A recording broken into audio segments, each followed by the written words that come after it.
रामायणानुसार सीतामातेला सोडवण्यासाठी प्रभू रामचंद्रांनी वानर सेनेच्या सहाय्याने लंकेपर्यंत पोहोचणारा एक सेतू बांधला। त्या सेतूला संपूर्ण जगात राम सेतू म्हणून ओळखलं जातं। आता ही गोष्ट झाली त्रेता युगातली, पण आत्ताच्या आधुनिक युगात सुद्धा एक सेतू बांधला गेलाय आणि हा सेतू रामाने नाही तर एका सीतेने बांधलाय। जसा रामाने सीता मातेला वाचवण्यासाठी रामसेतू बांधला, तसेच या सीतेने शेकडो लोकांना वाचवण्यासाठी एक सेतू उभारलाय। आता हा सेतू नक्की काय आहे, हा सेतू उभारणारी व्यक्ती नेमकी कोण आहे, जाणून घेऊयात या व्हिडिओमधून। नमस्कार, मी कृपा सपकाळ आणि तुम्ही पाहताय न्यूज अनकटचा विषय काय हा कार्यक्रम। केरळ राज्य निसर्गाने देणगी दिलेल्या या केरळमधील एक सुंदर असा वायनाड जिल्हा, डोंगर माथ्याने घेरलेला। पण निसर्ग जेवढा सुंदर तेवढाच तो विनाशकारी असतो, याची प्रचिती आपल्याला अनेक घटनांमधून आली आहे। आणि अशीच एक विनाशकारी घटना घडली याच वायनाडमध्ये। दिवस होता 30 जुलै। वायनाडमध्ये एक विनाशकारी भूस्खलन झालं। डोंगराळ भागातील काही गावे त्यांच्या पाठीशी असलेल्या डोंगरांनी आपल्या पोटात घेतली आणि नकाशातून ही सारी गावेच नाहीशी झाली। शेकडो लोक मातीच्या खाली गाडले गेले, ते कायमचे। वरून पावसाचं प्रचंड थैमान सुरू होतं।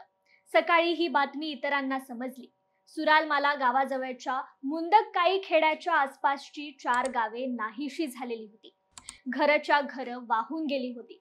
सगळीकडे फक्त चिखल आणि पाण्याचं साम्राज्य दिसत होतं। आणि मुख्य म्हणजे या गावांशी संपर्क करण्यासाठी असलेला नदीवरील जुना पूल देखील नष्ट झाला होता। त्यामुळे या गावातील बचावलेल्या नागरिकांना मदत पोहोचवण्यासाठी काहीतरी तातडीने करणं गरजेचं होतं। या गावांच्या जवळ पोहोचण्यासाठी एका नवीन पुलाची उभारणी करणं हाच एकमेव मार्ग होता। ज्या दिवशी ही दुर्घटना घडली आणि लष्कराला माहिती मिळाली, त्याच दिवशी बंगळुरू येथील मद्रास इंजिनिअरिंग ग्रुपने आपले 70 जवान आणि पुलासाठी अत्यावश्यक सारं साहित्य सुमारे 20 गाड्यांमध्ये भरून रवाना केलं।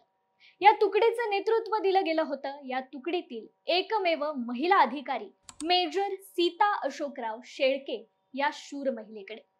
या सीतामाई आहेत अहमदनगर जिल्ह्यातील केवळ 600 लोकसंख्या असलेल्या गाडीगाव या गावच्या।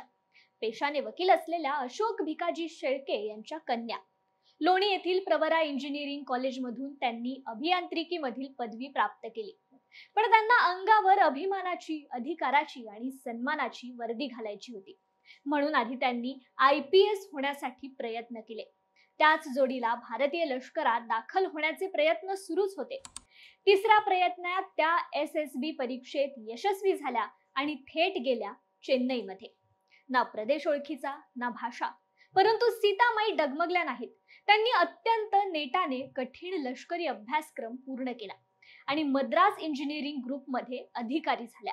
2012 पासून त्या सेवेत असून मेजर पदावर त्या कार्यरत आहेत। वायनाडमध्ये भूस्खलनाने हाहाकार माजवला होता।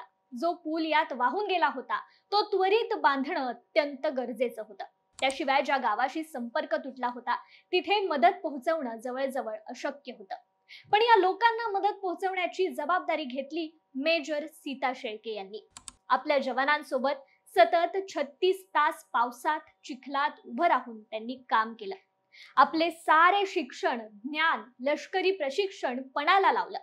जवानांना त्या थंबी म्हणजेच भाऊ म्हणतात, त्या सर्व भावांना त्यांनी प्रोत्साहित करत केवळ 16 तासांमध्ये 190 फूट लांबीचा एक लोखंडी पूल बांधून घेतला। या कामाच्या वेळी प्रचंड पाऊस सुरू होता। पुराचं पाणी वाढत होतं। मेजर जनरल VT थॉमस हे प्रमुख अधिकारी होते। मेजर अनिश मोहन कष्ट घेत होते।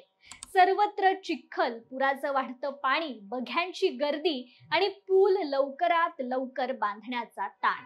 70 पैकी एकाही जवानाने 3 मिनिटांपेक्षा जास्त विश्रांती घेतली नाही की आपले भिजलेले, चिखलानी माखलेले कपडे बदलण्यात सुद्धा वेळ घालवला नाही। जेवण, झोप हे त्यांच्या शब्दकोशातून त्या दिवशी गायबच झालं होते। निसर्गाशी त्यांची लढाई सुरूच होती आणि शेवटी 36 तासात हा पूल बांधला गेला आणि गावात अडकलेल्या नागरिकांना मदत पोहोचवण्यास सगळे यशस्वी झाले। 190 फूट लांबीचा, पुरेशा रुंदीचा, अवजड वाहनांचं वजन पेलू शकणारा मजबूत सेतू तयार झाला होता। एका महाराष्ट्र कन्येने बांधलेला हा पूल अनेकांचे प्राण वाचवणारा ठरला. खऱ्या अर्थाने एका सीतेने बांधलेला सेतू रामसेतू प्रमाणेच म्हणता येईल असा एक सीता सेतू. या कामगिरीबद्दल मेजर सीता अशोकराव शेळके तुम्हाला न्यूज अनकट कडून मानाचा मुजरा.